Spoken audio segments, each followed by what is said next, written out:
Hello everyone, my dear students. मैं Prabha Kharakwal BEd की class में आप सभी का स्वागत करती हूँ। आज हम बीएड फर्स्ट ईयर की लर्निंग एंड टीचिंग सब्जेक्ट से आर्ट ऑफ क्वेश्चनिंग अर्थात प्रश्न बनाने की कला के बारे में पढ़ेंगे। आज हम शिक्षण के आधार पर प्रश्नों का वर्गीकरण अर्थात क्लासिफिकेशन ऑफ क्वेश्चंस के बारे में पढ़ेंगे। जिन छात्रों ने चैनल को सब्सक्राइब नहीं किया है, कृपया वो चैनल को सब्सक्राइब करें, साथ ही कमेंट्स भी दें और वीडियो को शेयर भी करें। तो आइए आज का शिक्षण बिंदु यानी कि टीचिंग पॉइंट को पढ़ते हैं।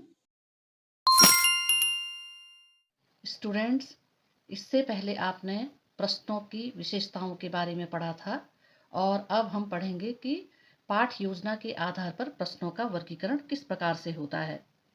जब हम पाठ योजना का निर्माण करते हैं तो छात्रों से प्रश्न पूछते हैं। उसमें प्रश्न दो प्रकार के होते हैं।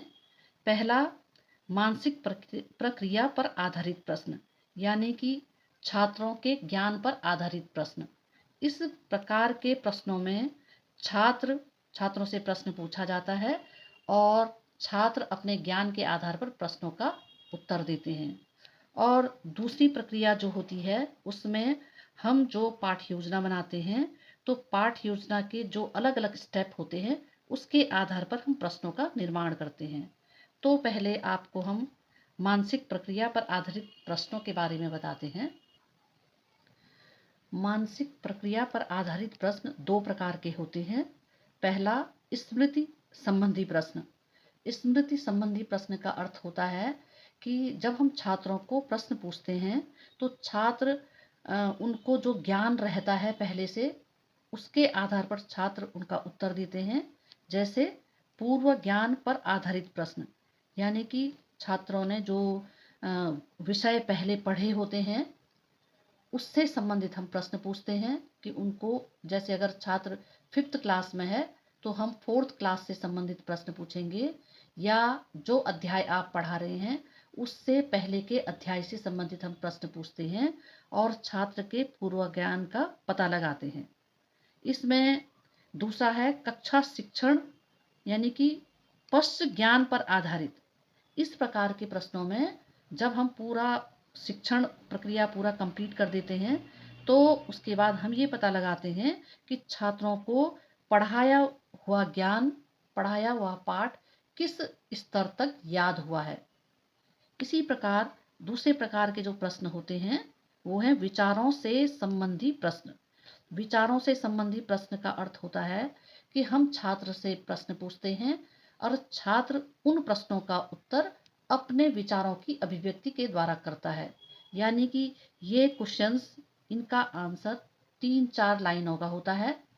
स्मृति संबंधी प्रश्नों के उत्तर या तो एक शब्द वाले होते हैं या एक लाइन या एक वाक्य वाले होते हैं। विचारों से संबंधी जो प्रश्नों के उत्तर होते हैं वो कम से कम 3-4 लाइनों या छात्र की विचारों की अभिव्यक्ति के अनुसार होती है।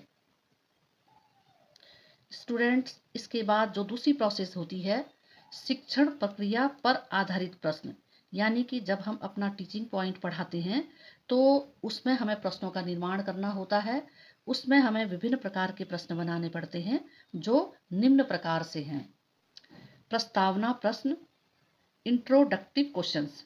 इस प्रकार के प्रश्न हम कक्षा शिक्षण की शुरुआत में पूछते हैं और इस प्रकार के प्रश्नों में हम ये पता लगाते हैं कि छात्रों को जो पूर्व ज्ञान है उन्हें कितना आता है। इसमें हम लगभग 4 क्वेश्चंस बनाते हैं। इन 4 क्वेश्चंस में 2 क्वेश्चंस पूरे ज्ञान से संबंधी होते हैं और उसके बाद एक क्वेश्चन सामान्य होता है और जो चौथा क्वेश्चन होता है, चौथा प्रश्न होता है, वो समस्यात्मक प्रश्न होता है जिस पर आप अपना शिक्षण बिंदु पढ़ाते हो। इसके बाद दूसरा है विकासात्मक प्रश्न, डेवलपमेंटल क्वेश्चंस। जो डेवलपमेंटल क्वेश्चंस होते हैं ये प्रस्तावना प्रश्न के बाद ये भी 3 या 4 प्रश्न पूछे जाते हैं और इसमें हम देखते हैं कि छात्रों का जो नवीन पाठ से उनका हम संबंध स्थापित करते हैं और देखते हैं कि छात्रों को नवीन पाठ से कितना कुछ उससे वो आत्मसात करते हैं। इसका जो थर्ड या फोर्थ क्वेश्चन जो होता है वो समस्यात्मक होता है और वो हमारा शिक्षण बिंदु होता है। उसी शिक्षण बिंदु पर हम अपना व्याख्यान देते हैं। इसके उपरांत समस्यात्मक प्रश्न, जो समस्यात्मक प्रश्न होता है वो विकासात्मक प्रश्न का अंतिम प्रश्न या प्रस्तावना प्रश्न का अंतिम प्रश्न होता है, जो कि छात्र जिसका उत्तर नहीं दे पाते हैं। जो समस्यात्मक प्रश्न होता है वो हमारा शिक्षण बिंदु होता है और उस पर ही हमें व्याख्यान या लेक्चर देना होता है। बोधात्मक प्रश्न, जो बोधात्मक प्रश्न होते हैं, इस प्रकार के प्रश्न हम जब टीचिंग पॉइंट पढ़ा लेते हैं, अपना व्याख्यान या लेक्चर दे देते हैं, तो लेक्चर के बीच बीच में हम छात्रों से प्रश्न पूछते हैं। उस प्रकार के प्रश्नों को हम बोधात्मक प्रश्न कहते हैं। विचारात्मक प्रश्न यानी कि थॉटफुल क्वेश्चंस, इस प्रकार के प्रश्न हम कक्षा शिक्षण के बीच बीच में बच्चों से प्रश्न पूछते हैं और उत्तर की प्राप्ति करते हैं और छात्रों के चिंतन स्तर को हम बढ़ाते हैं। तुलनात्मक प्रश्न यानी कि जो कंपैरेटिव क्वेश्चंस यानी कि कंपैरिजन जिसमें किया जाता है, दो या दो से अधिक वस्तुओं के बीच में जब कंपैरिजन किया जाता है और उसमें प्रश्न पूछा जाता है, तो इस प्रकार के प्रश्नों को तुलनात्मक प्रश्न कहा जाता है। जैसे चीनी मीठी होती है और नींबू खट्टा होता है, तो इस प्रकार के प्रश्न जब हम छात्रों से पूछते हैं तो वो तुलनात्मक प्रश्न कहे जाते हैं। पुनरावृत्ति प्रश्न, पुनरावृत्ति प्रश्न ये कक्षा शिक्षण के अंतिम में पूछे जाते हैं और पुनरावृत्ति प्रश्न पूरे जो हमारा कक्षा शिक्षण होता है, पाठ योजना होता है, जिसमें 3 शिक्षण बिंदु पढ़ाए जाते हैं, यानी कि 3 छोटे छोटे लेक्चर बच्चों को पढ़ाए जाते हैं।